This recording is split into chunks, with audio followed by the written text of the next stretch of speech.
lá vamos nós para mais um exercício de uso de escalas normalizadas. Nós temos um desenho e nós temos as cotas desse desenho, mas as cotas não estão preenchidas. E eu preciso preencher sabendo que este desenho foi feito na escala 5:1. Como começamos? Começamos entendendo a escala. Uma escala 5:1 é uma escala de ampliação. O primeiro número, 5, é maior que o segundo número, 1. Se o primeiro número é maior que o segundo número, é uma escala de ampliação.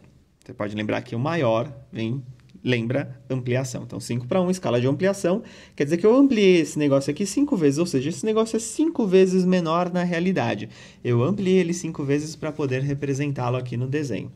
Ou seja, toda medida que eu tomar desse desenho, como por exemplo, esta medida que na minha régua eu vejo que é de 20 milímetros, ou melhor dizendo, de 19 milímetros aqui na minha régua, eu sei que esse desenho ele foi feito, como nós falamos, 5 vezes maior. Logo, o real são esses 19 milímetros divididos por 5, o que nos dá 3,8 milímetros, que é o que nós vamos colocar aqui. Lembre de colocar a medida com caligrafia técnica, ou seja, com os números sempre do mesmo tamanho, no centro da cota, na parte superior dela. E assim nós prosseguimos, ou seja, como esse desenho foi feito numa escala de ampliação, foi aumentado 5 vezes, pois 5 é o fator da escala, toda medida que eu ler com a régua, medida do desenho, vai estar 5 vezes maior, escala de ampliação, 5 vezes maior, do que a peça. A cota precisa conter a medida da peça, a medida real. Logo, vai ser 5 vezes menor do que o que eu ler na régua. Então, vamos fazer mais uma medição, por exemplo, aqui embaixo. Quando eu faço essa medição aqui de baixo, eu posso observar que nós temos 29 milímetros. Quando eu pego 29, então, e divido por 5, uma vez que esse desenho já foi ampliado 5 vezes, divido 29 por 5, eu obtenho 5,8, que é a medida que eu tenho na realidade aqui embaixo. Veja que é uma peça bem pequenininha.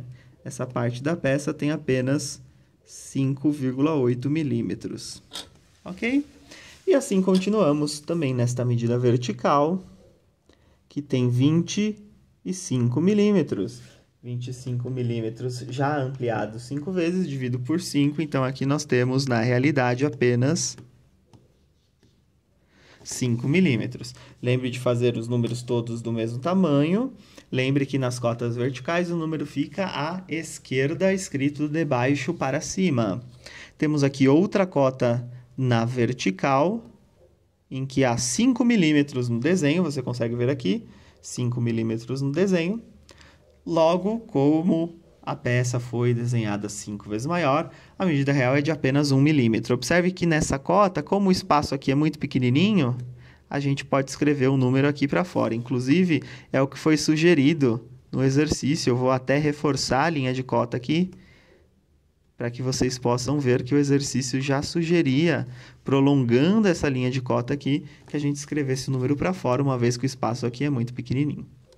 Nós temos ainda as medidas aqui de raio. Lembre que um raio de arredondamento, ele é medido, ele é cotado pelo raio e não pelo diâmetro.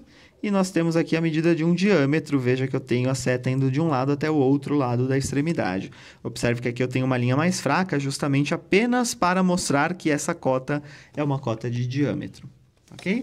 Então, vamos lá. Basta fazer o mesmo raciocínio. À medida que eu obtiver, eu vou fazer o quê? Multiplicar ou dividir? Dividir por 5. Então, por exemplo, aqui nós temos 23 milímetros.